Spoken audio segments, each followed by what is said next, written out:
Hola, amigos. Hoy nos adentraremos en el corazón del invierno, donde las llamas se apagan, pero el calor del espíritu humano sigue ardiendo. Nos encontramos en una vasta llanura, en el interior de un tipi, mientras el mundo exterior está congelado. El aire es tan frío que duele respirar y la nieve cruje bajo la más mínima presión. Pero no temas, porque hoy desvelaremos el verdadero secreto para sobrevivir a la noche más gélida. No se trata solo de mantas o de un fuego crepitante, sino de algo mucho más profundo. Así que, antes de acurrucarte, tómate un momento para darle me gusta al video y suscribirte, pero solo si realmente disfrutas lo que hago aquí. Y dime en los comentarios desde dónde nos ves y qué hora es. Siempre es fascinante ver quién se une a nosotros desde todos los rincones del mundo. Ahora, atenúa las luces. Tal vez enciende un ventilador para ese zumbido de fondo tranquilo. Y juntos comencemos sin problemas nuestro viaje de hoy. Cuando las llamas se apagan, ¿qué mantiene caliente el corazón? Imagínese una noche de invierno en las grandes llanuras de América del Norte. El viento sopla con fuerza, levantando la nieve y silbando entre los postes de los tipis. Dentro, el fuego que durante el día dio calor y luz, ahora es solo un montón de brasas que se apagan lentamente. El frío empieza a entrar. No es un frío normal, es un frío que se siente en los huesos, un silencio helado que lo llena todo. Nos han contado historias sobre hogueras que arden sin parar, pero la realidad era muy diferente. Mantener un fuego grande toda la noche era casi imposible y muy peligroso. La leña era un recurso valioso, sobre todo en las llanuras donde los árboles no abundaban. Había que caminar mucho para recogerla y se guardaba para cocinar y para calentarse durante las horas más importantes, al atardecer y al amanecer. Dejar un fuego vivo mientras todos dormían podía provocar un incendio que destruiría el hogar y pondría en peligro a toda la familia. Así que, cuando llegaba la hora de dormir, el fuego se reducía a brasas o se apagaba por completo. Es en ese momento cuando empieza la verdadera lección de supervivencia. Cómo se enfrentaban a temperaturas que podían bajar a 20 o 30 grados bajo cero sin la ayuda de una llama. La respuesta no está en la lucha contra el frío, sino en la sabiduría de vivir con él. Los nativos americanos no veían el frío como un enemigo al que derrotar con un fuego inmenso, sino como una condición de la naturaleza con la que había que saber convivir. Su calor no venía de una sola fuente, sino de un sistema completo y muy inteligente. Era un calor que se construía con las manos, con el conocimiento del entorno y con la unión de la familia. El tipi, las pieles que cubrían el suelo, la forma de dormir y las mantas que los abrigaban, todo formaba parte de una estrategia para conservar el calor más importante de todos, el calor humano. En esas noches heladas y silenciosas, sin el crepitar del fuego, la calidez no se perdía, simplemente se transformaba. Venía del aliento de los seres queridos, del abrigo de una piel de bisonte curtida con esmero y de la confianza en que el conocimiento de sus antepasados los mantendría a salvo hasta que el sol volviera a salir. Este no es un relato sobre cómo encender un fuego, sino sobre cómo sobrevivir cuando se apaga, usando la inteligencia, la preparación y la fuerza de la comunidad. Es la historia de cómo el verdadero calor no siempre nace de una llama, sino del ingenio y del corazón humano. ¿Podría una casa que respira protegerle mejor que una que arde? A primera vista, un tipi parece una simple tienda de campaña en forma de cono, pero en realidad es una obra de ingeniería casi perfecta, diseñada para vivir en armonía con el clima, por muy duro que sea. La clave de su diseño no es atrapar el calor como si fuera una caja cerrada, sino gestionar el aire y la humedad para crear un espacio cómodo y saludable. Piense en una casa moderna. Si cerramos todas las ventanas y puertas para que no entre el frío, el aire se vicia, se llena de humedad y al final se siente un frío húmedo y desagradable. El tipi soluciona este problema de una forma muy inteligente. Empecemos por arriba. En la cima del tipi hay unas aberturas, como unas orejas, que se pueden mover con unos postes largos.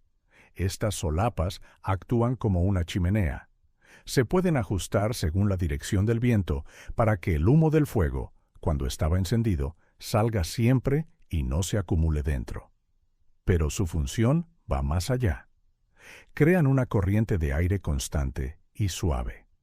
Ahora vamos a la parte más ingeniosa, el forro interior. Dentro del tipi no había una sola capa de pieles, sino dos. La cubierta exterior, la que vemos, llegaba hasta el suelo para proteger del viento y la nieve. Pero por dentro se colgaba otra pared de pieles más finas que no llegaba hasta el suelo, dejando un espacio de unos centímetros por debajo. ¿Para qué servía esto? El aire frío de afuera se colaba por debajo de la cubierta exterior. En lugar de entrar directamente en la zona donde vivía la gente, este aire chocaba con el forro interior, que estaba más caliente por el calor de las personas y las brasas. Al calentarse, este aire subía por el espacio que quedaba entre las dos capas de piel, como si fuera una chimenea invisible. Al subir, arrastraba consigo el aire viciado y el humo hacia las aberturas de la parte de arriba. Este sistema creaba una circulación de aire continua. El aire de adentro se renovaba constantemente, pero sin crear corrientes de aire molestas. Esto mantenía el ambiente seco porque la humedad de la respiración y de la vida diaria también salía hacia arriba. Un tipi nunca se sentía húmedo o cargado. Era una estructura viva que respiraba. Permitía a la familia tener un fuego para cocinar o calentarse sin ahogarse con el humo, y cuando el fuego se apagaba, seguía funcionando para mantener el aire fresco y seco, lo que ayudaba a que el frío se sintiera menos. Así, el tipi no era un refugio pasivo, sino una herramienta activa que trabajaba con las leyes de la naturaleza para proteger a sus habitantes. No era una fortaleza contra el frío, sino una casa inteligente que sabía cómo dialogar con él. ¿Podría el calor subir no del fuego, sino de la propia tierra? Cuando pensamos en el frío, a menudo miramos hacia arriba, al cielo o al viento. Pero uno de los mayores ladrones de calor está justo debajo de nuestros pies: el suelo congelado. En invierno, la tierra se convierte en una enorme placa de hielo que absorbe el calor de cualquier cosa que esté en contacto con ella. Podrías tener el mejor abrigo del mundo, pero si te sientas directamente en el suelo helado, te quedarás frío en muy poco tiempo. Los nativos americanos lo sabían perfectamente, y por eso preparaban el suelo de sus tipis con el mismo cuidado que un pájaro construye su nido. El suelo no era simplemente tierra pisada. Era un sistema de aislamiento natural de varias capas, diseñado para detener el frío que venía de abajo y conservar el calor generado por las personas. El primer paso era limpiar el área elegida para el tipi, quitando toda la nieve hasta llegar a la tierra. Luego comenzaba la construcción de las capas. La primera capa, la que estaba en contacto directo con la tierra fría, solía ser de hierba seca, agujas de pino o ramas de salvia. Esta capa era fundamental porque su trabajo era atrapar el aire. El aire quieto es uno de los mejores aislantes que existen. Piense en la lana de una oveja o las plumas de un pájaro. Lo que nos calienta no es el material en sí, sino las miles de pequeñas bolsas de aire que atrapa. Esa capa de hierba creaba un colchón de aire que actuaba como una barrera, impidiendo que el frío del suelo subiera. Encima de esta base aislante se colocaba la siguiente capa: las pieles. Se usaban pieles de bisonte o de otros animales, a menudo con el pelo hacia arriba. El pelo tupido de los animales de invierno es otra maravilla de la naturaleza. Cada pelo ayuda a atrapar más aire, creando una segunda capa de aislamiento, suave y cálida. Sobre estas pieles se colocaban otras más suaves y curtidas, que servían como el suelo de la casa, donde la gente se sentaba, trabajaba y dormía. El resultado era un suelo que se sentía blando, seco y sorprendentemente cálido al tacto. No solo bloqueaba el frío de la tierra, sino que también reflejaba el calor del cuerpo hacia arriba. Cuando una persona se sentaba o se acostaba, su propio calor corporal no se perdía en el suelo helado, sino que se quedaba atrapado en las capas de pieles y hierba, manteniéndola caliente. Así, el calor no solo venía de un fuego central, sino también desde abajo. El suelo del tipi no era un simple piso, era una parte activa del sistema de calefacción. Era la base, el cimiento de la calidez, construido con materiales sencillos que la propia naturaleza ofrecía y con un conocimiento profundo de cómo funciona el calor. ¿Podría la cercanía reemplazar la necesidad de una llama? Hemos hablado de cómo el tipi gestionaba el aire y de cómo el suelo aislaba del frío de la tierra. Pero faltaba la fuente de calor más importante y sostenible de todas en una noche sin fuego: las propias personas. Cada ser humano es como un pequeño radiador. Nuestro cuerpo genera calor constantemente para mantenernos vivos. En un día normal no le damos importancia, pero en una noche de invierno helada, ese calor corporal se convierte en un recurso vital. El secreto está en no desperdiciarlo. Los nativos americanos entendían esto a la perfección y organizaban su descanso para aprovechar al máximo el calor de todos. Cuando llegaba la hora de dormir, la familia no se dispersaba por el tipi. Se juntaban para dormir en un círculo, formando una especie de nido humano. Normalmente se acostaban con los pies apuntando hacia el centro del tipi, donde antes habían estado las brasas del fuego. Esta disposición circular no era casual, sino una estrategia muy eficaz por varias razones. Primero, y lo más importante, permitía compartir el calor. Al dormir juntos, hombro con hombro, el calor que irradiaba una persona ayudaba a calentar a la que tenía al lado. El espacio entre los cuerpos desaparecía, creando una masa cálida y unida. Es el mismo principio que usan muchos animales para sobrevivir al invierno, como los pingüinos que se agrupan para protegerse del viento helado o los cachorros que duermen amontonados. El calor de uno es el calor de todos. Segundo, esta formación servía para proteger a los más vulnerables. Los niños pequeños y los ancianos, que pierden calor corporal más rápidamente, no se colocaban en los extremos del círculo. Se situaban en el medio, entre los adultos, donde estaban más protegidos del frío y recibían calor por ambos lados. Eran el corazón cálido de la familia, resguardado por el resto. Y tercero, dormir en círculo era eficiente. Reducía la superficie corporal total expuesta al aire frío.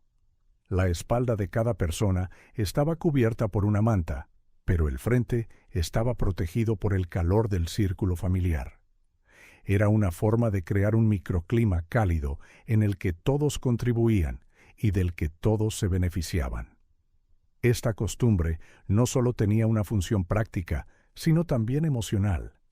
En la oscuridad y el silencio de una noche helada, sentir la respiración tranquila de tu familia al lado, el calor de sus cuerpos, proporcionaba una sensación de seguridad y conexión que ningún fuego podía igualar.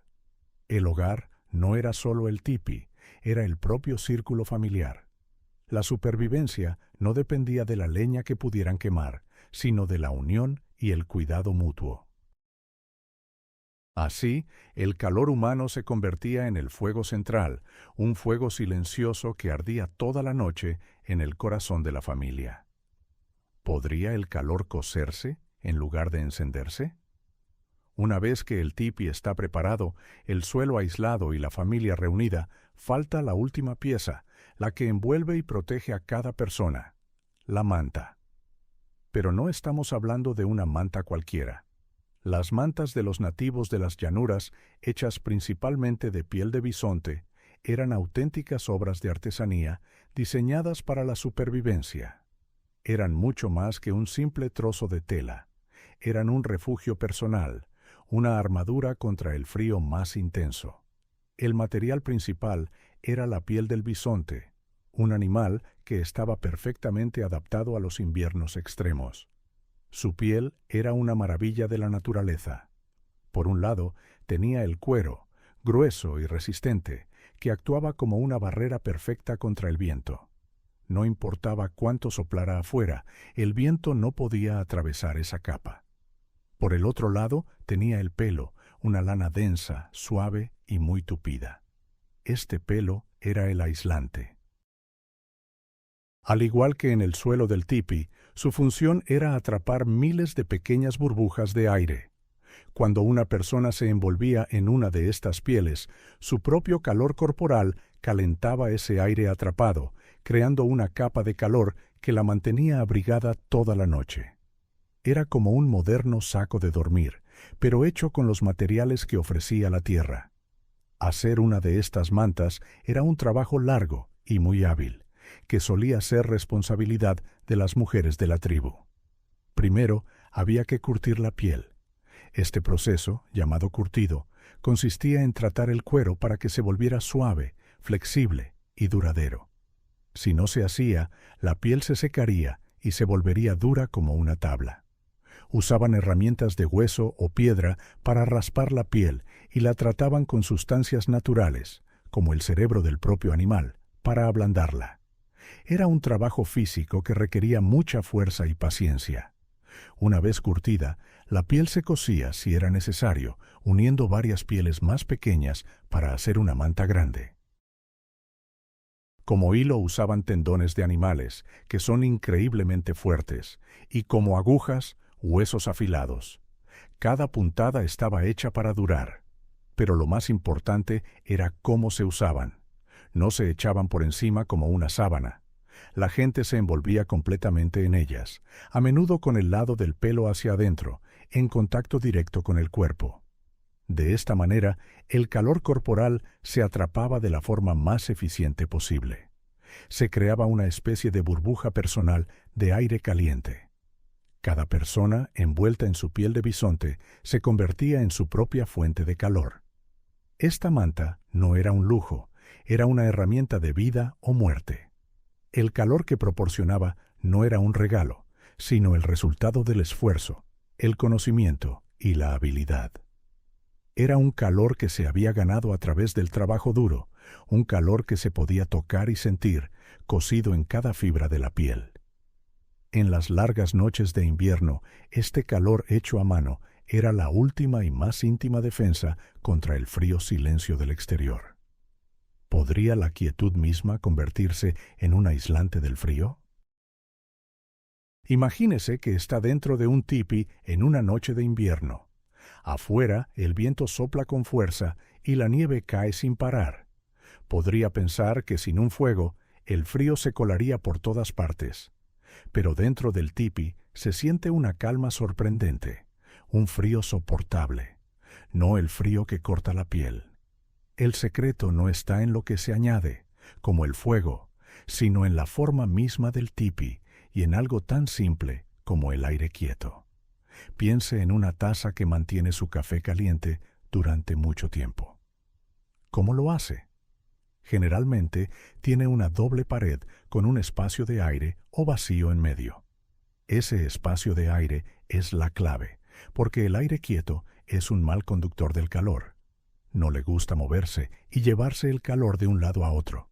El tipi utiliza exactamente el mismo principio, pero a una escala mucho mayor.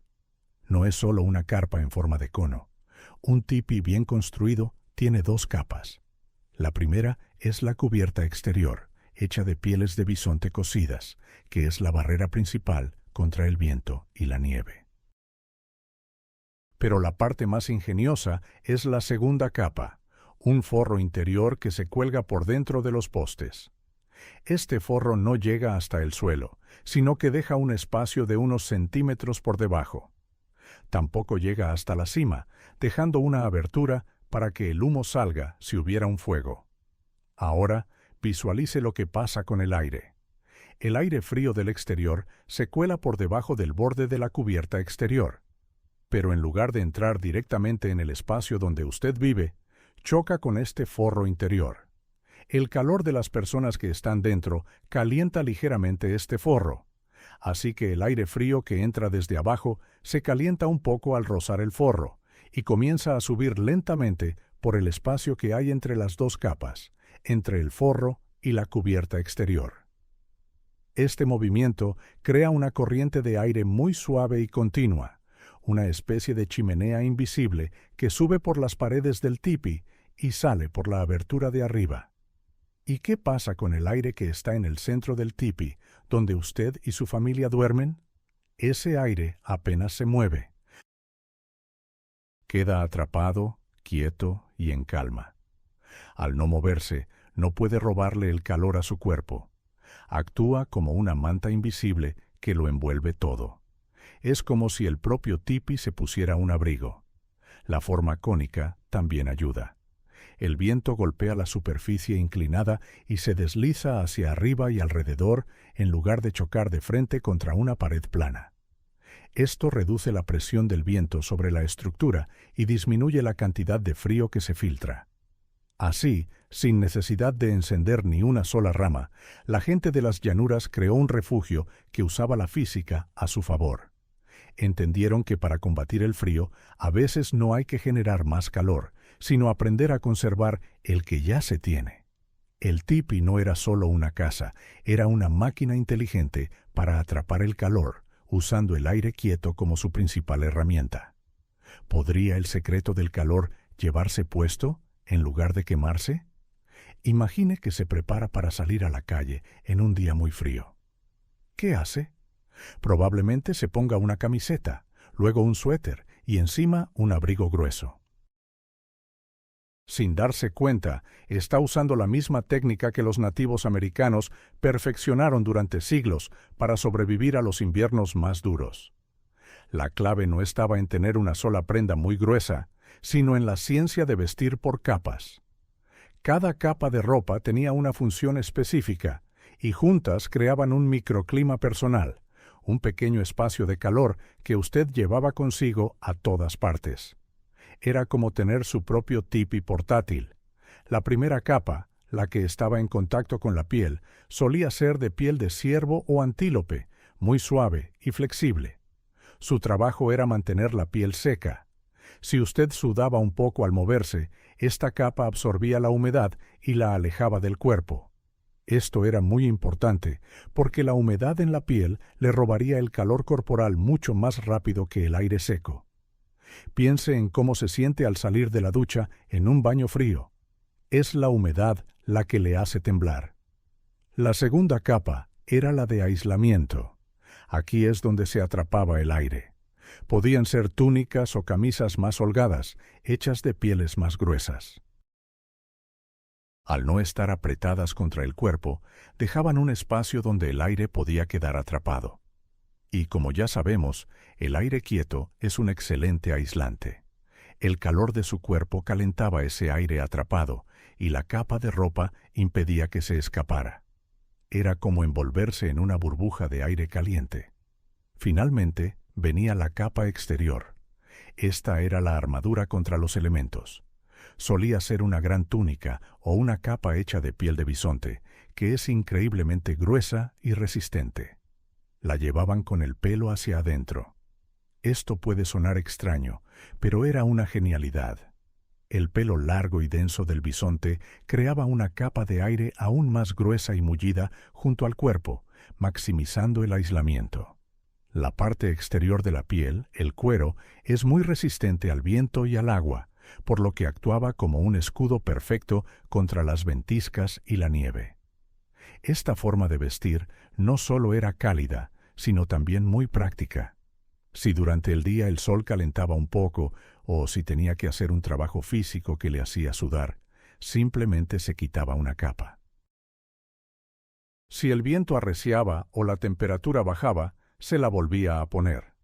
Era un sistema de calefacción personal y ajustable. Lo mismo aplicaba a los pies y las manos. Usaban mocasines que podían rellenar con hierba seca o pelo de animal para un aislamiento extra, y manoplas que mantenían los dedos juntos para que se dieran calor mutuamente.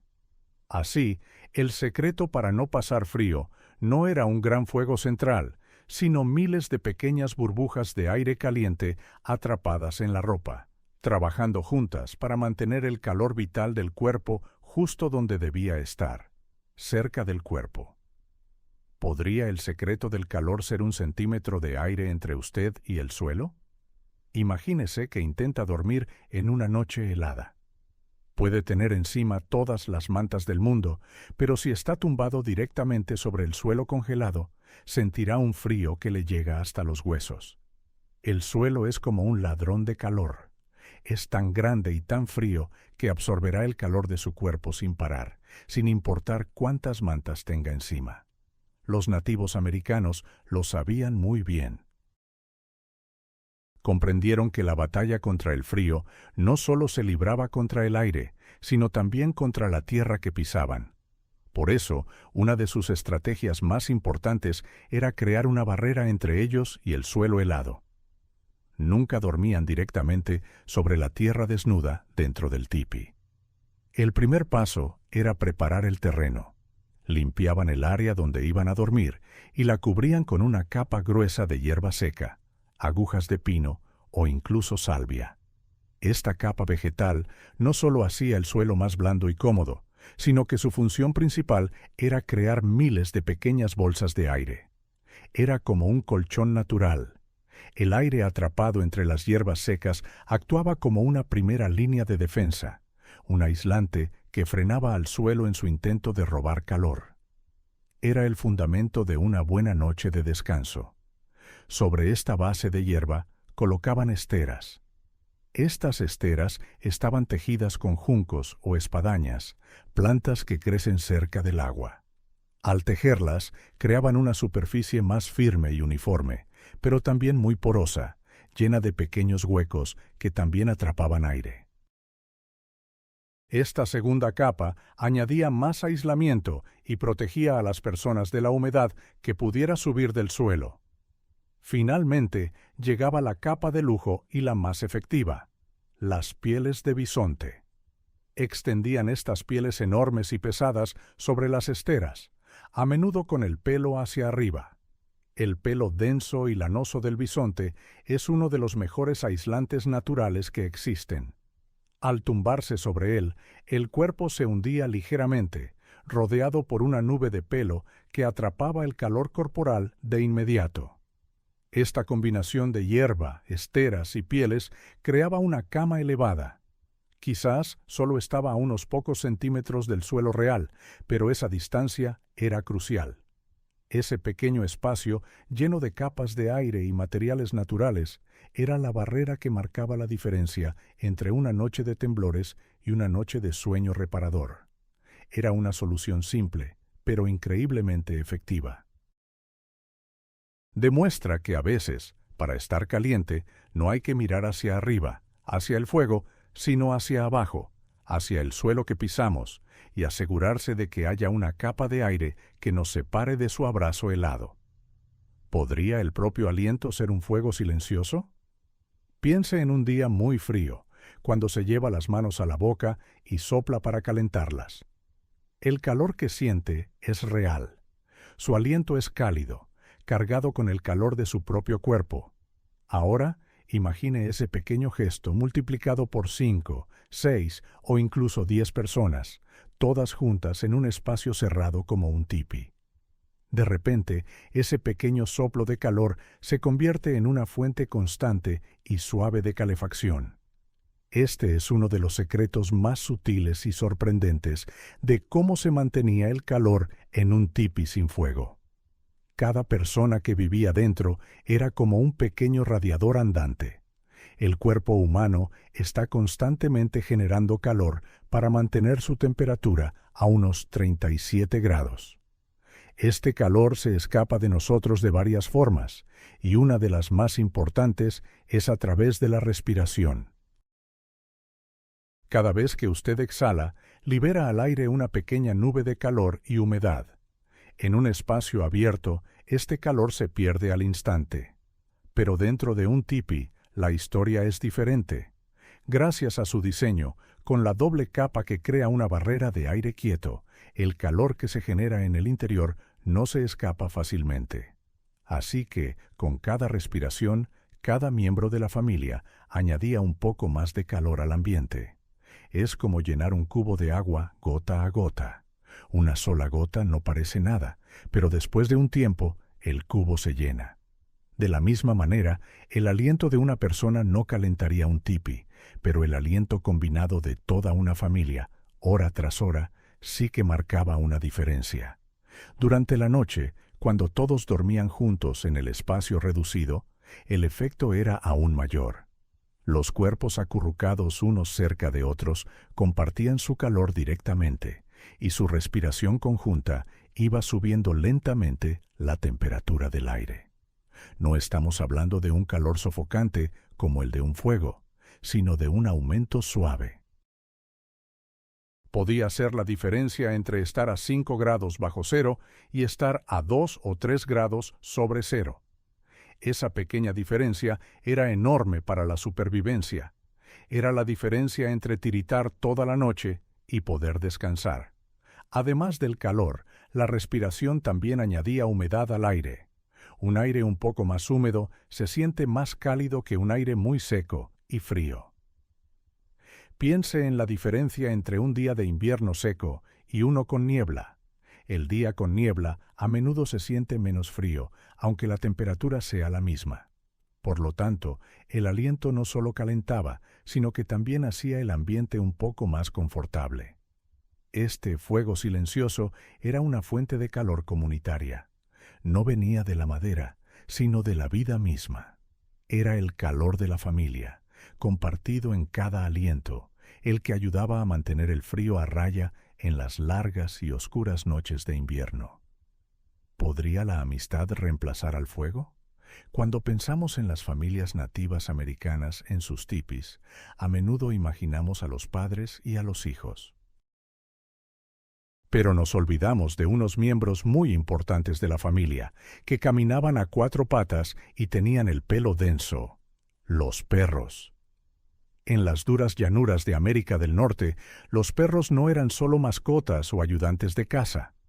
Eran compañeros de supervivencia y en las noches más frías de invierno se convertían en una de las fuentes de calor más valiosas que una familia podía tener.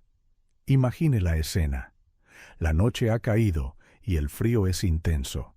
La familia se acurruca junta bajo las pieles de bisonte, y entre ellos, buscando también refugio y calor, se acurrucan los perros. Estos animales, con su metabolismo rápido y su grueso pelaje, son como pequeñas estufas vivientes. Su temperatura corporal es ligeramente más alta que la de los humanos, lo que los convierte en perfectas bolsas de agua caliente, pero que además respiran y tienen un corazón que late. No se trataba de un acto casual, era una estrategia de supervivencia consciente. Los perros eran invitados a dormir junto a las personas, especialmente los niños. Un perro grande acurrucado a los pies de una persona podía mantenerlos calientes durante toda la noche. Unos cachorros durmiendo junto a un niño le ofrecían un calor suave y constante. Este calor no era como el de un fuego, que calienta mucho por un lado y deja el otro frío. El calor de un ser vivo es un calor que se comparte, que se amolda al cuerpo y que dura toda la noche. Era una relación de beneficio mutuo. Los perros daban su calor a la familia y, a cambio, recibían la protección del tipi contra el viento helado y el calor de los cuerpos humanos a su alrededor. En ese pequeño ecosistema, todos salían ganando. Esta práctica iba más allá de lo puramente funcional. Reforzaba el vínculo entre los humanos y sus animales. Los perros eran parte del círculo familiar, protectores y compañeros. Compartir el espacio para dormir en una noche de invierno era una muestra de confianza y de interdependencia. Era reconocer que, para sobrevivir, se necesitaban los unos a los otros. Así que, cuando el fuego se apagaba o simplemente no se encendía, Para conservar recursos, la amistad tomaba el relevo. El calor no venía de una llama, sino del latido de un corazón amigo, de un cuerpo peludo que se acurrucaba a tu lado, buscando y ofreciendo consuelo. En el silencio del tipi, el calor más fiable no era el que crepitaba, sino el que respiraba tranquilamente a tu lado, demostrando que a veces la mejor forma de combatir el frío es simplemente estar juntos. ¿Podría el fuego de ayer calentar el sueño de esta noche? Imagine que el sol ya se ha ido y el frío de la noche empieza a apretar. Dentro del tipi, el fuego que los calentó durante la tarde y la cena ya no es más que un montón de brasas rojizas que parpadean. Pronto se apagarán por completo. Cualquiera pensaría que el calor se ha acabado hasta el día siguiente, pero ahí es donde se equivocarían. La gente de las llanuras tenía un truco, una forma muy inteligente de guardar el calor para más tarde, como quien guarda comida en una despensa. No dejaban que esa energía se escapara tan fácilmente. Alrededor del hueco donde hacían el fuego, colocaban con mucho cuidado una serie de piedras. No eran piedras cualquiera, sino unas elegidas por su capacidad para absorber y retener el calor. Durante todo el tiempo que el fuego estaba vivo y fuerte, estas piedras estaban ahí, calladas, bebiendo el calor. Se iban calentando poco a poco, pero de forma muy profunda, hasta que el calor llegaba hasta su mismo centro. Cuando el fuego se apagaba y la temperatura dentro del tipi empezaba a bajar, las piedras comenzaban su trabajo. Empezaban a soltar ese calor que habían guardado, pero no de golpe. Lo hacían de una forma lenta y constante, como si respiraran un aire cálido. Este calor no era tan intenso como el del fuego, pero era suficiente para mantener el frío a raya. Era un calor suave que se sentía en el aire y que subía desde el suelo, calentando las pieles sobre las que dormían. Así, aunque afuera la noche fuera helada, dentro del tipi se mantenía una temperatura soportable que permitía descansar. Era como tener una batería de calor natural. La cargaban durante el día con el fuego y la usaban durante la noche para sobrevivir. No se trataba de tener siempre una gran llama, sino de saber aprovechar hasta la última gota de calor que el fuego había regalado. Este método también era mucho más seguro. No había riesgo de que una chispa saltara y prendiera una piel mientras la familia dormía. Era un calor silencioso, invisible, pero increíblemente eficaz. Era la prueba de que pensar en el futuro y planificar era tan importante como tener leña para hacer fuego. El calor de ayer, guardado con sabiduría en el corazón de unas simples piedras, se convertía en el guardián del sueño de esa noche, asegurando que la familia vería el amanecer de un nuevo día. ¿Podría la paz mental derretir el filo del invierno? Cuando el frío es tan intenso que parece que se mete hasta los huesos, el primer impulso del cuerpo es defenderse. Empezamos a temblar, a encogernos, a movernos sin parar. Creemos que así generamos calor, pero en realidad estamos gastando una energía muy valiosa. Los nativos americanos entendían que la lucha contra el frío no se ganaba solo con pieles y fuego, sino también con la mente. Sabían que el pánico y la tensión eran los peores enemigos en una noche helada. El cuerpo, cuando está asustado o estresado, quema su energía muy rápido, y con esa energía se va el calor. Por eso, practicaban algo que hoy llamaríamos una forma de meditación. No se trata de hacer posturas complicadas, ni de repetir palabras extrañas. Se trata de algo mucho más simple y profundo: encontrar la calma interior. Cuando el viento soplaba con fuerza contra las paredes del tipi, en lugar de ponerse nerviosos, se sentaban en silencio. Cerraban los ojos y se concentraban en su respiración. Hacían que fuera lenta, profunda y regular. Inspiraban el aire frío despacio y lo soltaban aún más despacio. Al hacer esto, el corazón también bajaba su ritmo.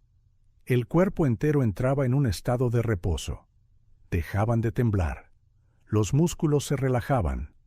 Al no luchar contra el frío de forma desesperada, el cuerpo dejaba de malgastar su calor. Era como si le dijeran a su propio cuerpo: «Tranquilo, todo está bien, guarda tus fuerzas». Esta calma mental no era mágica, era pura ciencia práctica. Un cuerpo en reposo consume mucha menos energía que un cuerpo en tensión, y si se consume menos energía, se pierde menos calor. La mente, al estar en paz, enviaba una señal al resto del cuerpo para que no se alarmara. De esta manera, el calor que ya tenían dentro se conservaba por mucho más tiempo. No se trataba de ignorar el frío, sino de aceptarlo sin miedo. Entendían que su propio cuerpo era un recipiente de calor, y que la clave era no dejar que ese calor se escapara por culpa del pánico. Así, en medio de la noche más oscura y fría, encontraban una fuente de calor que no venía de la leña ni de las piedras, sino de su propia serenidad. Aprendieron que controlar la mente era tan importante como abrigar el cuerpo. Y en ese silencio, en esa respiración pausada, encontraban la fuerza para resistir hasta que el sol volviera a calentar la tierra. ¿Podría su comida ser el único fuego que necesita? Todos sabemos que la comida nos da energía para movernos, para trabajar, para pensar. Pero los pueblos nativos sabían algo más. La comida también es una fuente de calor. No solo porque una sopa caliente nos reconforta, sino por algo que ocurre dentro de nuestro cuerpo. Entendían que el cuerpo es como un horno y que la comida es el combustible. Si le pones el combustible adecuado, ese horno puede mantenerte caliente incluso cuando afuera todo está congelado. Por eso, su dieta en invierno era muy diferente a la del verano. No se trataba solo de lo que podían encontrar, sino de elegir a propósito los alimentos que más fuego interior generaban. La clave estaba en las grasas y las proteínas. Comían mucha carne, sobre todo carne seca y rica en grasa, como el pemmican. El pemmican era una mezcla de carne machacada, grasa derretida y a veces bayas secas.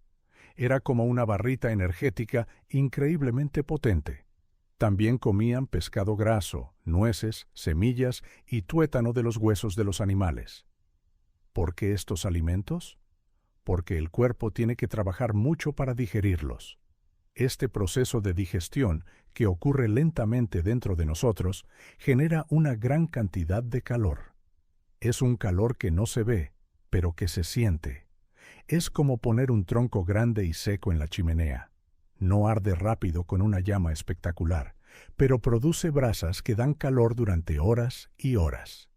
En cambio, los alimentos de verano, como las frutas frescas o las verduras ligeras, son como echar ramitas secas al fuego. Dan un golpe de energía rápido, pero se consumen enseguida y no calientan a largo plazo. Por eso, en invierno, la dieta se volvía más pesada, más densa. Cada bocado estaba pensado para ser una pequeña brasa que se sumaba al fuego interior. Las raíces ricas en almidón que podían desenterrar bajo la nieve también formaban parte de este plan. Al comer de esta manera, su propio cuerpo se convertía en una fuente de calor constante y fiable. Este calor que venía de dentro les ayudaba a resistir las temperaturas más bajas. No dependían únicamente del fuego del hogar, porque llevaban su propio fuego en el estómago. Era una estrategia de supervivencia brillante, basada en un profundo conocimiento de cómo funciona el cuerpo y de lo que la naturaleza ofrece. La comida no era solo para calmar el hambre, era una herramienta fundamental para mantenerse vivos y calientes en el corazón del invierno. ¿Podría el ángulo correcto salvarle la vida? Cuando uno piensa en construir una casa, piensa en los ladrillos, el techo, las ventanas. Pero los nativos de las llanuras sabían que, antes de poner un solo palo del tipi, había algo mucho más importante: mirar al viento.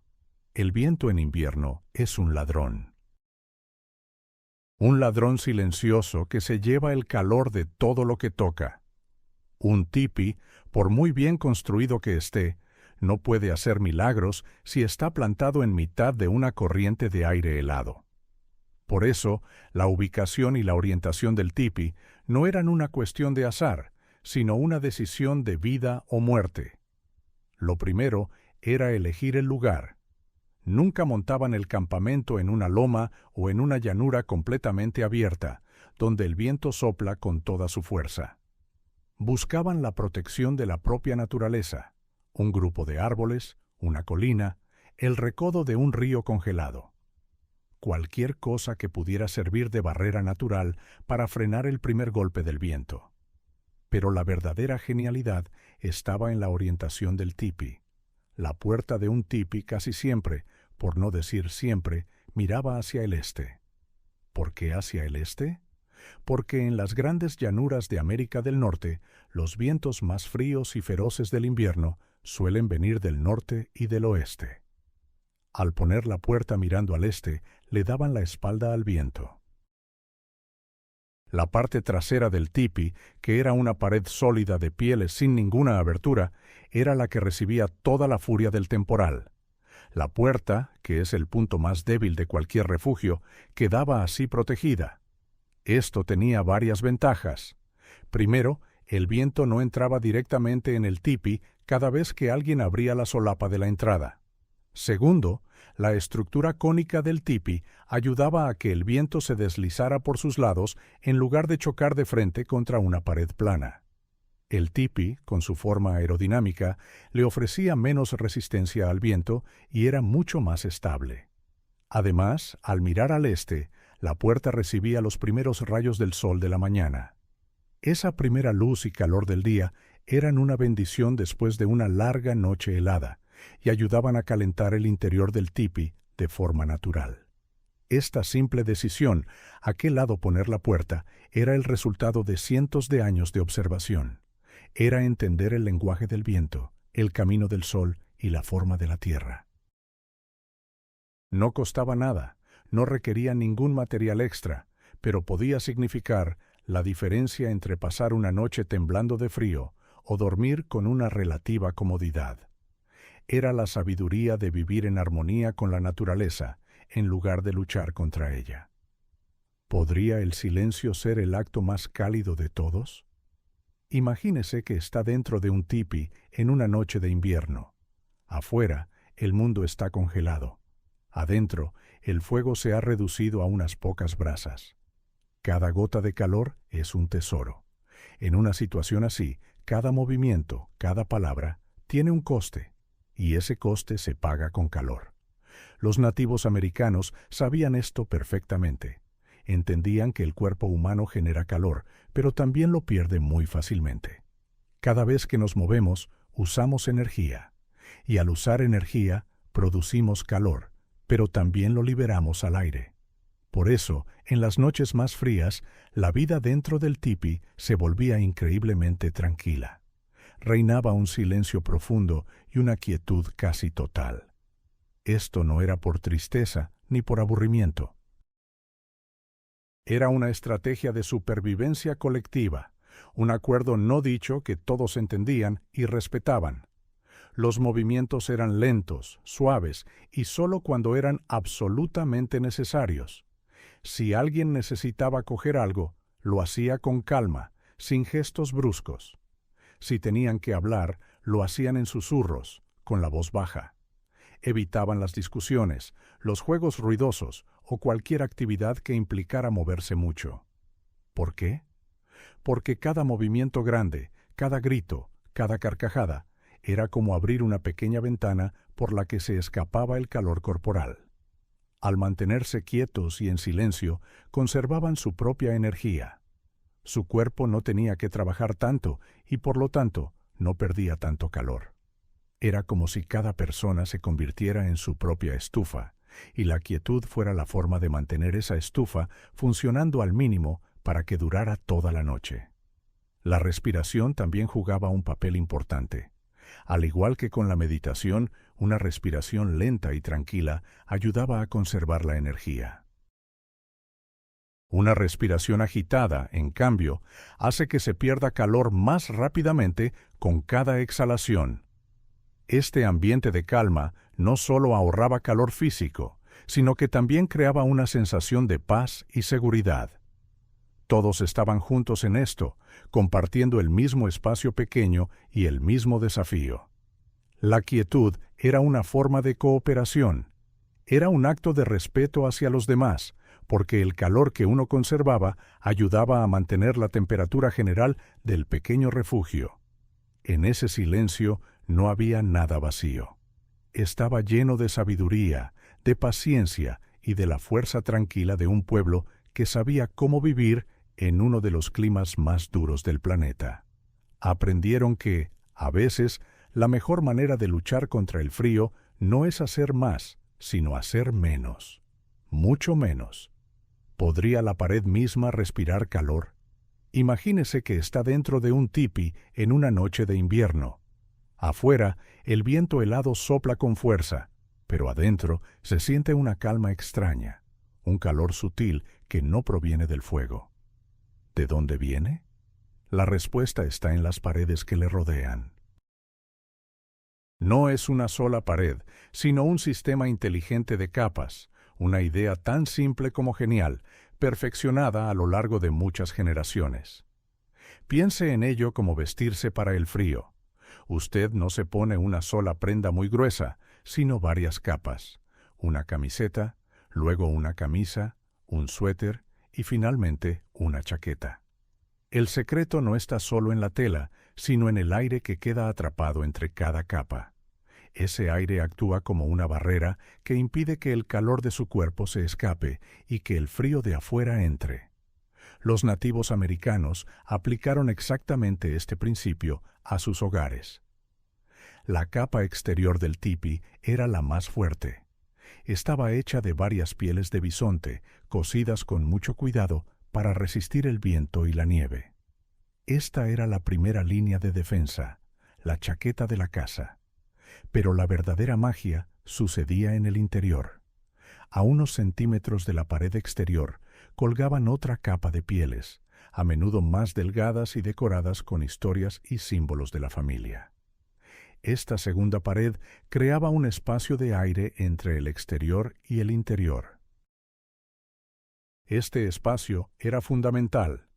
El aire atrapado en ese hueco se calentaba con el calor de las personas que vivían dentro y actuaba como un aislante perfecto. El frío de la pared exterior, congelada por la nieve, nunca llegaba a tocar la pared interior.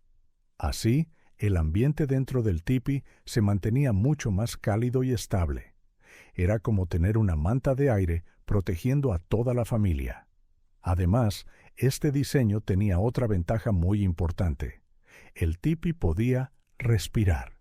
Las pieles no eran completamente impermeables como el plástico. Permitían que la humedad del aliento de las personas y del vapor de sus cuerpos saliera lentamente a través de las capas. Esto evitaba que el interior se sintiera húmedo y pegajoso, lo que habría hecho que el frío fuera mucho más insoportable. Un ambiente seco siempre es más fácil de calentar. Y no olvidemos el suelo. El suelo helado también roba calor. Para evitarlo, cubrían el piso del tipi con una capa gruesa de hierba seca o ramas de pino. Esto funcionaba como una alfombra natural que los aislaba del frío que subía de la tierra. Así, estaban protegidos por todos lados.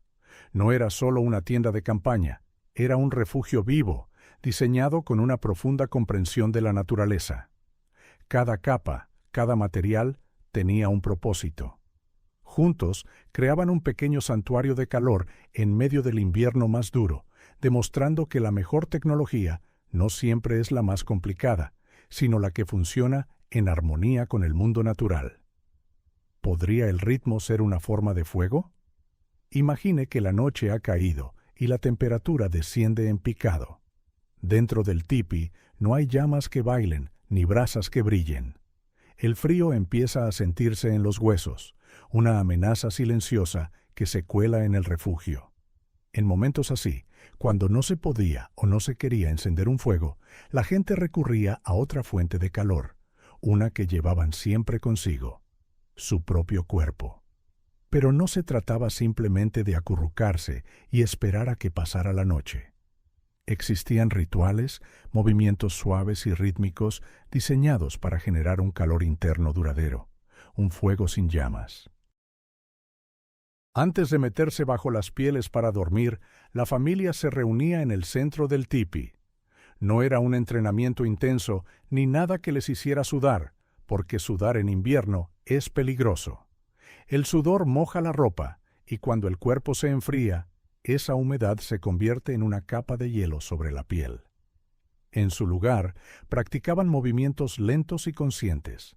Empezaban con estiramientos suaves. Levantaban los brazos hacia el techo del tipi, como si quisieran tocar el cielo estrellado. Se inclinaban lentamente de lado a lado, estirando los músculos de la espalda y el abdomen. Movían las piernas, doblando las rodillas y girando los tobillos. Cada movimiento estaba pensado para despertar la circulación, para enviar sangre caliente a cada rincón del cuerpo, especialmente a los dedos de las manos y los pies, que son los primeros en enfriarse. Después de los estiramientos, comenzaba el ritmo. Podía ser un balanceo suave, de adelante hacia atrás, o de un lado a otro. A veces daban pequeños pasos en círculo, siguiendo un ritmo lento y constante, casi como una danza meditativa. Estos movimientos repetitivos eran clave. Generaban calor de manera gradual y sostenida, elevando la temperatura corporal poco a poco, sin agotar las energías. Era como encender un motor interno a fuego lento. Este calor no era explosivo como el de una llama, sino profundo y constante, un calor que nacía desde dentro y que permanecería con ellos durante horas mientras dormían. La respiración también jugaba un papel importante. Coordinaban sus movimientos con una respiración profunda y tranquila. Inhalaban lentamente por la nariz, llenando los pulmones, y exhalaban por la boca, liberando la tensión. Esta respiración consciente no solo ayudaba a calmar la mente y prepararla para el descanso, sino que también contribuía a distribuir el calor por todo el cuerpo. Este ritual nocturno era más que una simple técnica de supervivencia. Era un momento de unión familiar. Al moverse juntos en el espacio reducido del tipi, compartían no solo el ritmo, sino también el calor humano. El movimiento creaba una energía colectiva, un sentimiento de seguridad y fortaleza frente a la noche fría. Aprendieron que el cuerpo es un horno increíble y que con el conocimiento adecuado podían avivar sus propias brasas internas para sobrevivir y prosperar incluso en las condiciones más adversas. ¿Podría la nieve, el enemigo, convertirse en la salvadora? Cuando pensamos en el invierno, pensamos en la nieve como un símbolo del frío. Es blanca, helada y cubre el paisaje con un manto gélido. Parece lógico que la gente quisiera mantener la nieve lo más lejos posible de su hogar. Pero los pueblos de las llanuras sabían algo que a nosotros nos puede sorprender. La nieve, si se usa correctamente, puede ser una de las mejores herramientas para protegerse del frío. Su mayor enemigo podía transformarse en su mejor aliado. Imagine que una fuerte tormenta ha dejado una gruesa capa de nieve fresca alrededor del tipi. En lugar de apartarla y limpiar el área, hacían justo lo contrario. Salían y amontonaban la nieve contra la base de su hogar. Con palas improvisadas o simplemente con sus manos, creaban un muro de nieve que podía llegar a tener 1 metro de altura o más, rodeando todo el perímetro del tipi. Desde fuera, podría parecer que estaban enterrando su propia casa, pero en realidad la estaban abrigando. ¿Cómo funciona esto? La clave está en que la nieve no es sólida como el hielo. Está llena de pequeños cristales de hielo con mucho aire atrapado entre ellos.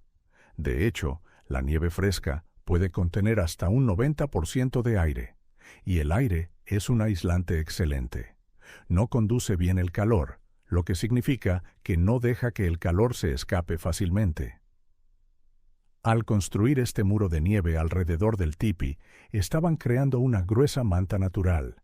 Esta barrera de nieve cumplía 2 funciones vitales. Primero, bloqueaba el viento por completo.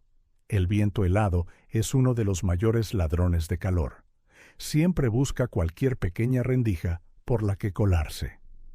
Al sellar la base del tipi con nieve compacta, eliminaban por completo las corrientes de aire frío que normalmente entraban por debajo de las pieles. El interior se volvía mucho más tranquilo y estanco. El silbido del viento se atenuaba, reemplazado por una sensación de seguridad y protección. Segundo, la nieve atrapaba el calor que se generaba dentro del tipi. El calor corporal de las personas, su aliento, cualquier calor residual que hubiera, tendía a escaparse hacia el suelo frío.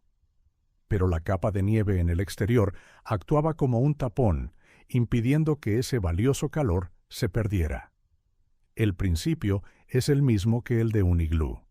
Un iglú está hecho completamente de nieve, pero en su interior la temperatura puede ser hasta 20 o 30 grados más alta que en el exterior, simplemente por el calor corporal de sus ocupantes. Los nativos americanos usaban la nieve no como material de construcción, sino como un abrigo adicional para su hogar de pieles. Esta técnica demostraba una relación muy profunda y sabia con el entorno. En lugar de luchar contra la naturaleza, aprendieron a observar sus principios y a usarlos a su favor. Entendieron que lo que parece una amenaza puede contener la solución si se mira con otros ojos. Así, la misma nieve que traía el frío se convertía en un escudo que los mantenía calientes y a salvo durante las largas y duras noches de invierno. ¿Podría la supervivencia ser algo que se hereda, no que se inventa? En un mundo sin libros, sin Internet, ¿cómo se transmite el conocimiento vital de una generación a otra? No se escribe, se vive, se observa, se imita y se siente. Especialmente cuando se trata de sobrevivir a un invierno crudo sin la ayuda constante del fuego. Este conocimiento no era una serie de instrucciones claras, sino una sabiduría silenciosa que los ancianos transmitían a los jóvenes a través del ejemplo y de pequeños gestos. Imagine a un niño pequeño en su primer invierno realmente frío. La noche llega y el fuego no se enciende. El miedo empieza a crecer junto con el frío. No sabe qué hacer.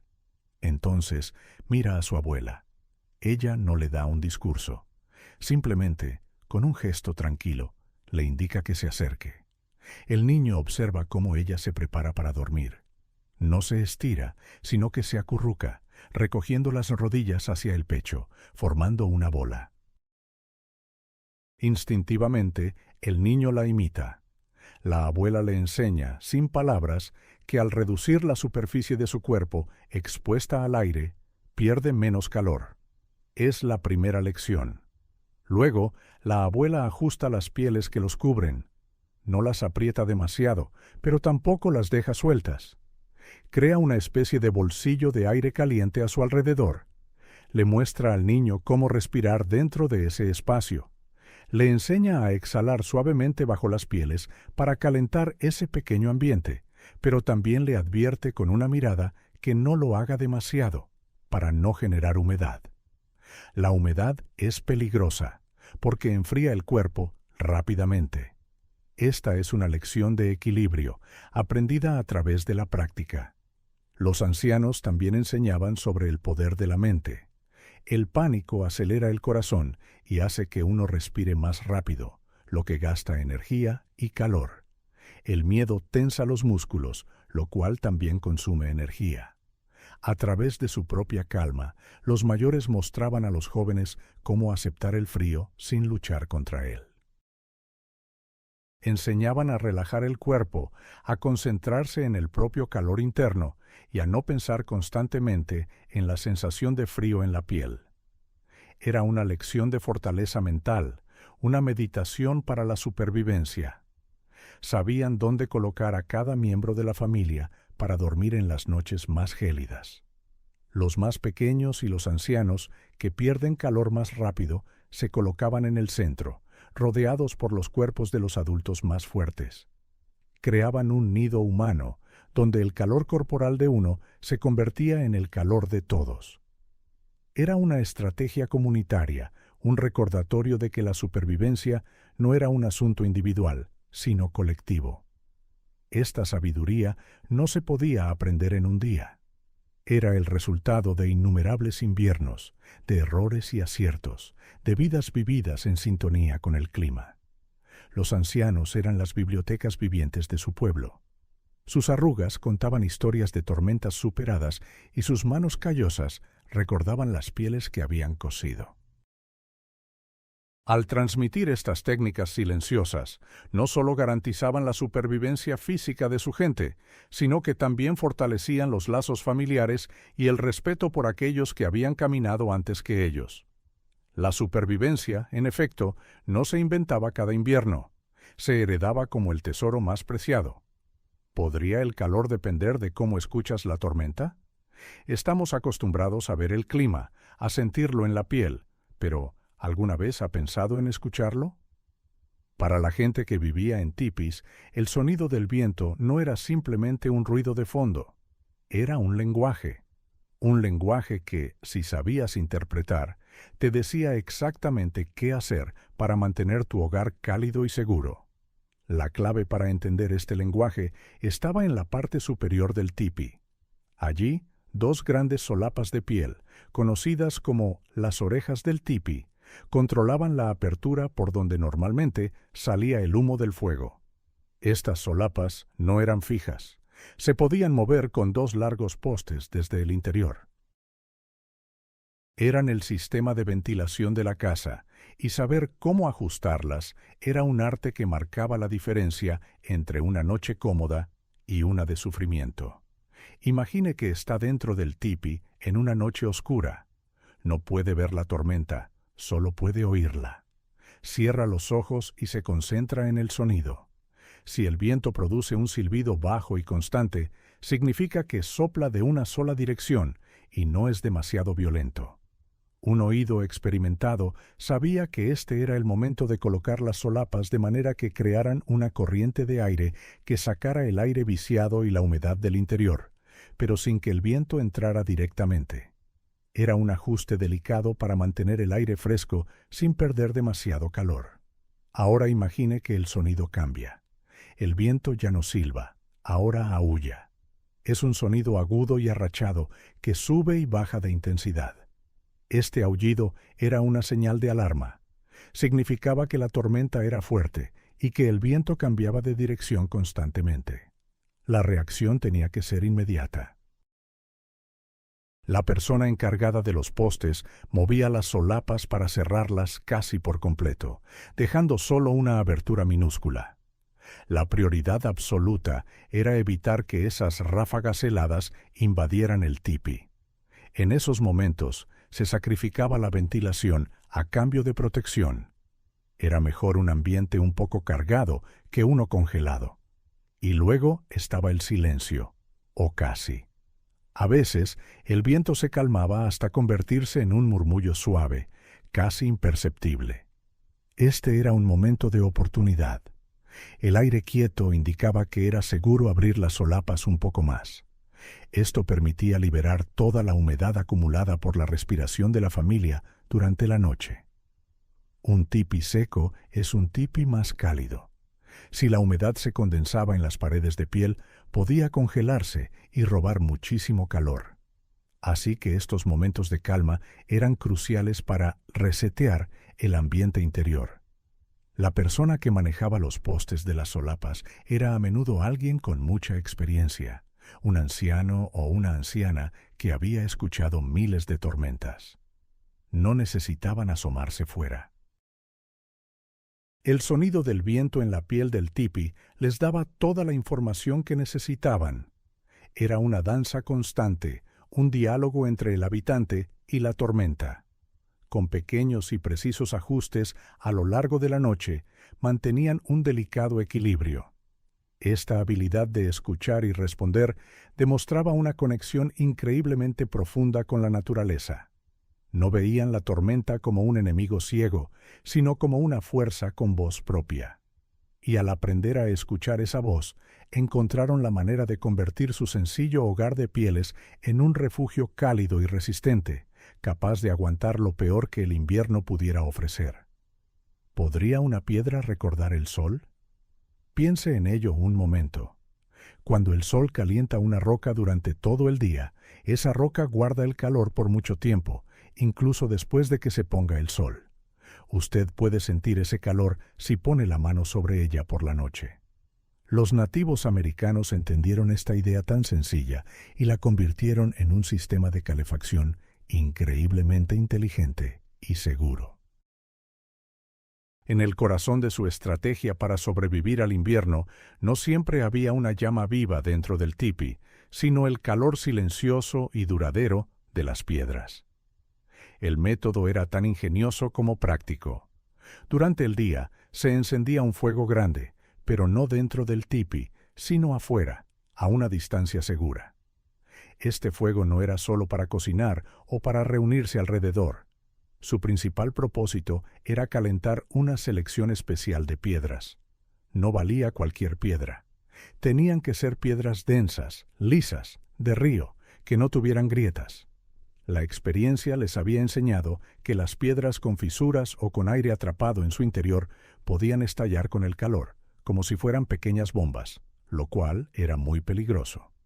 Así que elegían las piedras con mucho cuidado. Estas rocas se colocaban directamente en el centro del fuego o alrededor de las llamas más vivas y se dejaban allí durante horas.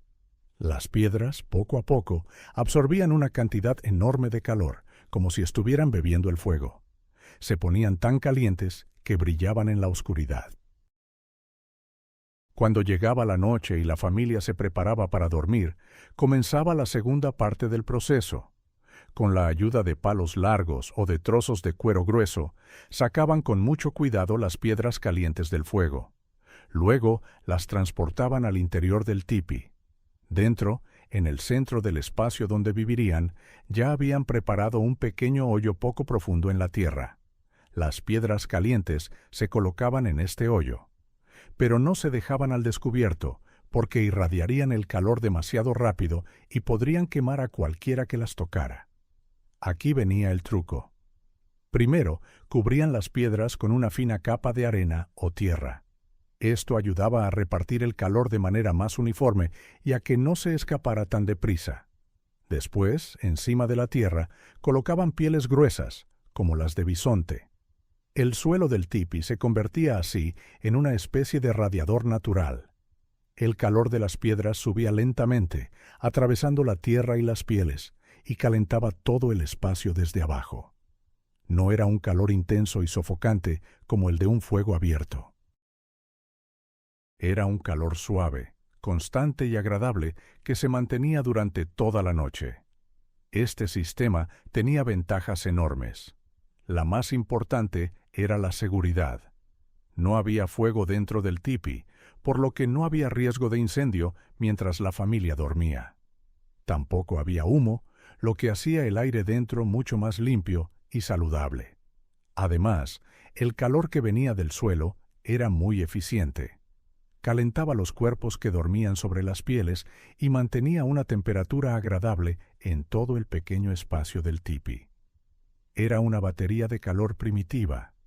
Las piedras se cargaban de energía durante el día con el fuego y la liberaban lentamente durante la noche. Así, la piedra no solo recordaba al sol, sino que compartía su recuerdo de calor con la familia, protegiéndola del frío más crudo de la noche invernal. ¿Podría la fe ser una forma de calor?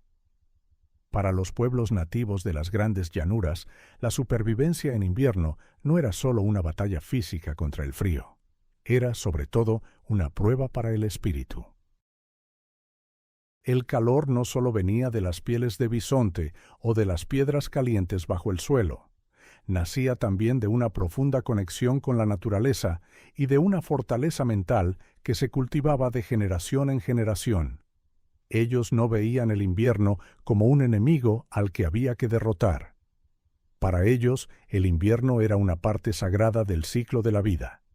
Era un tiempo de descanso para la tierra, para los animales y también para las personas. Era un tiempo para mirar hacia adentro, para contar historias, para reparar herramientas y para fortalecer los lazos de la familia y la comunidad. Esta forma de pensar cambiaba todo.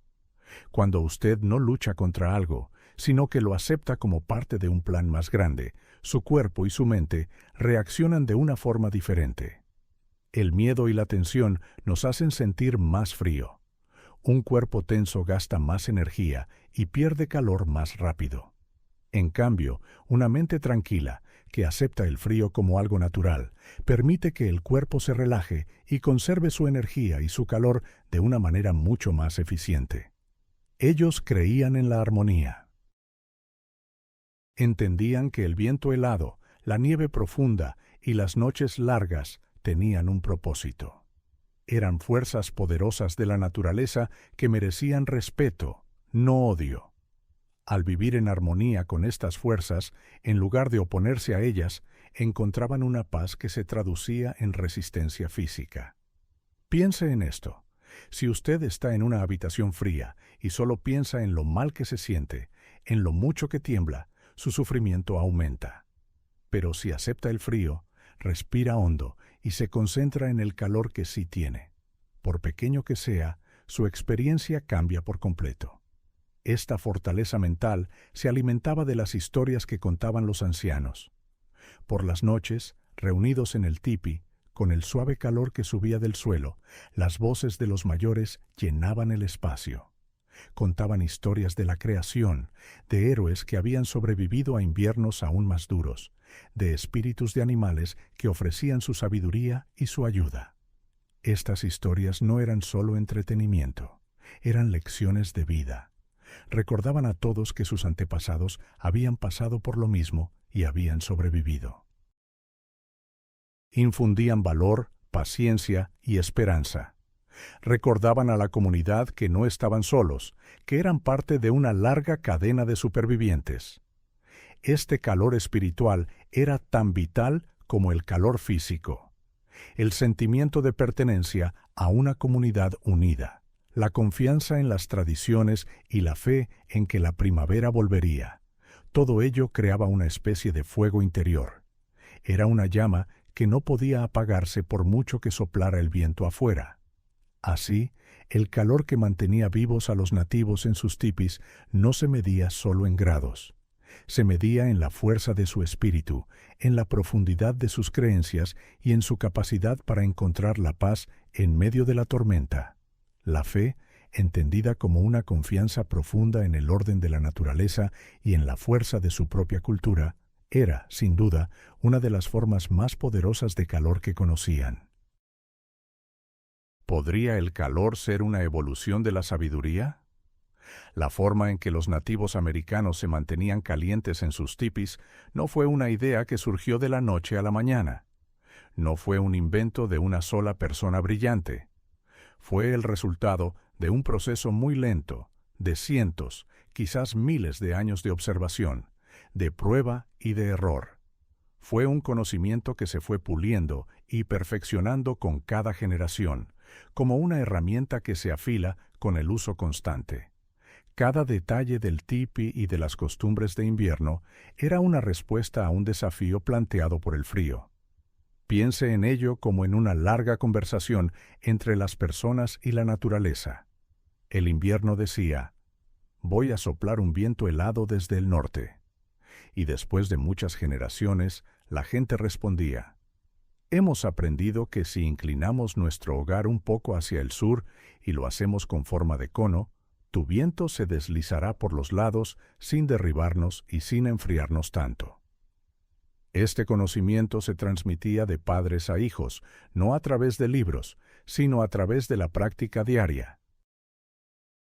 Un abuelo le enseñaba a su nieto qué tipo de madera producía el mejor carbón para calentar las piedras, una que ardiera lento y con mucho calor. Una abuela le mostraba a su nieta cómo coser las pieles de bisonte de una manera especial, con tendones de animales, para que las costuras fueran impermeables y no dejaran pasar el viento. Con el tiempo, aprendieron cosas muy específicas.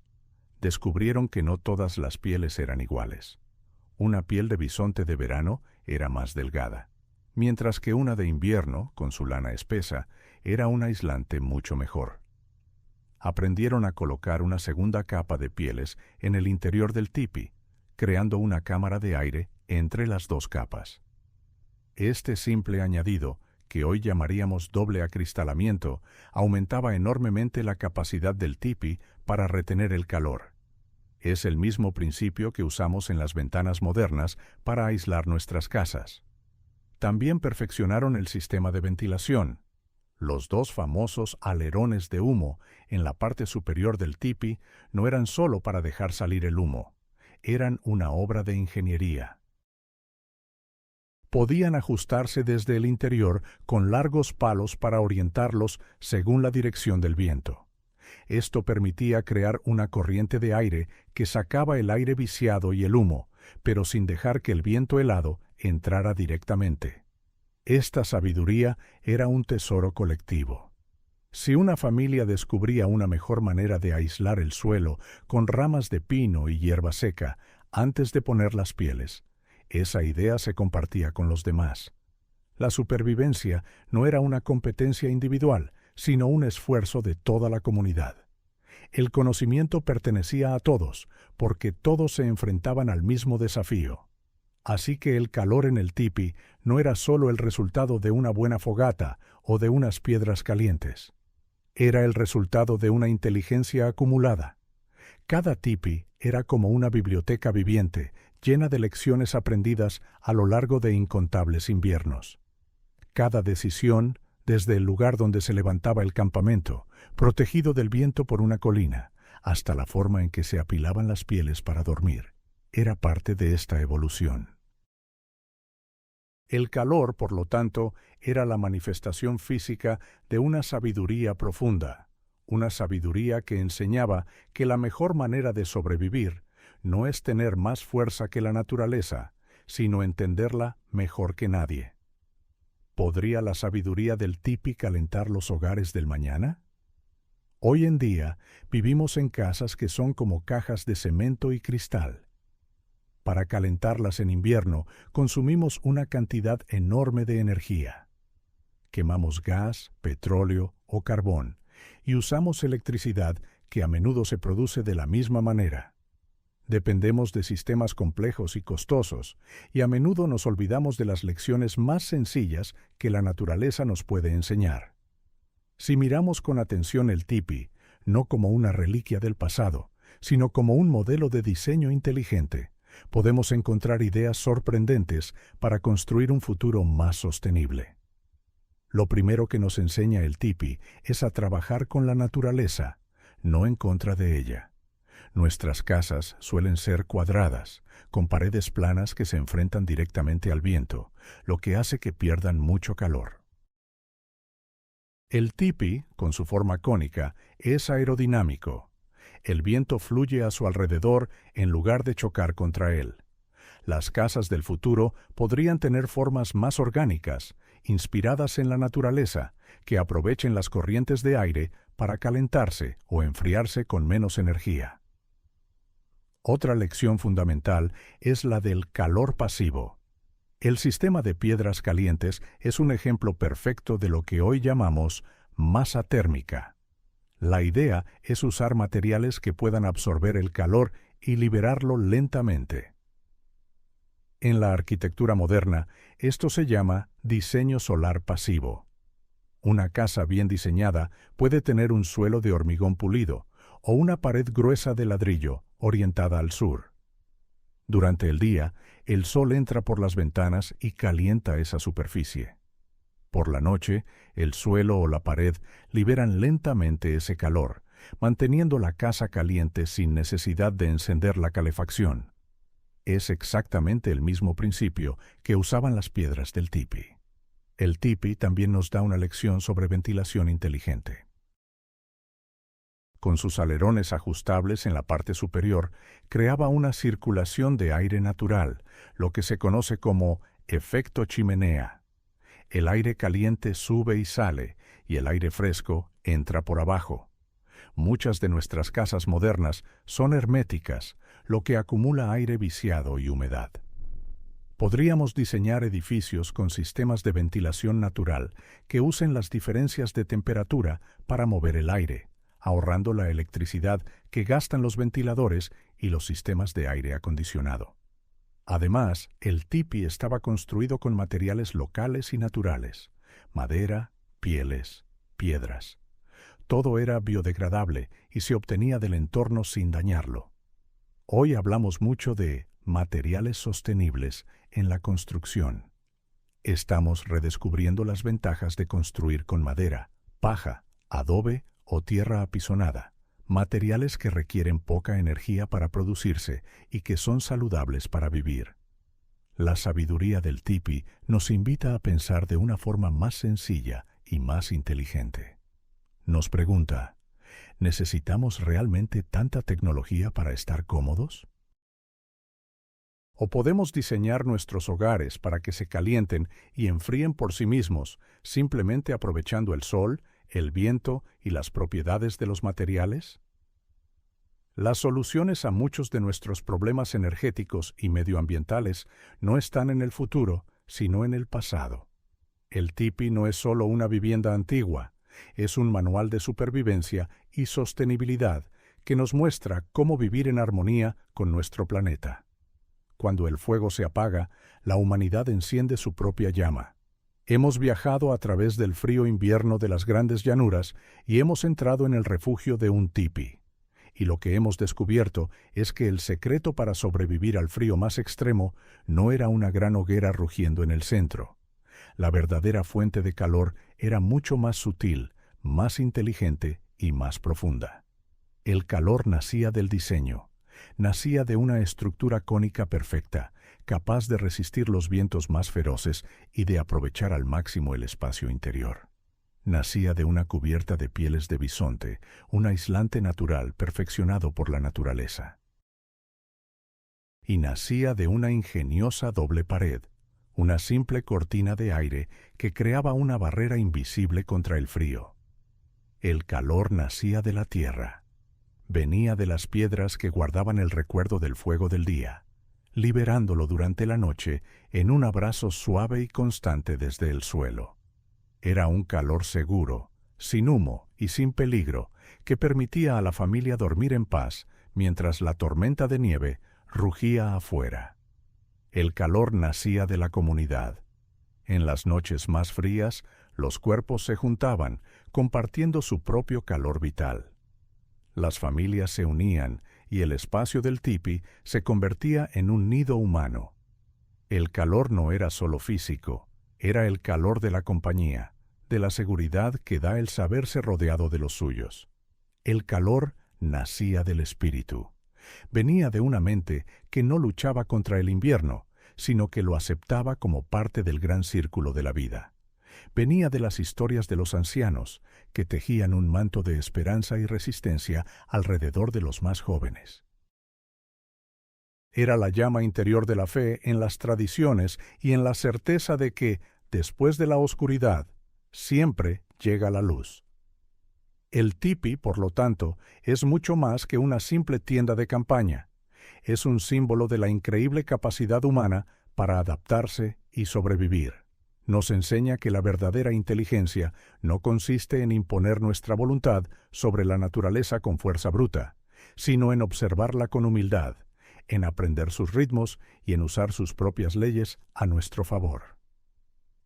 Imagine esa escena final, una llanura cubierta por un manto blanco de nieve bajo un cielo estrellado y gélido. En medio de la inmensidad se alza la silueta oscura de un tipi. No sale humo de su cima. No se ve el resplandor de un fuego en su interior. Desde fuera podría parecer un lugar frío y sin vida. Pero sabemos que no es así.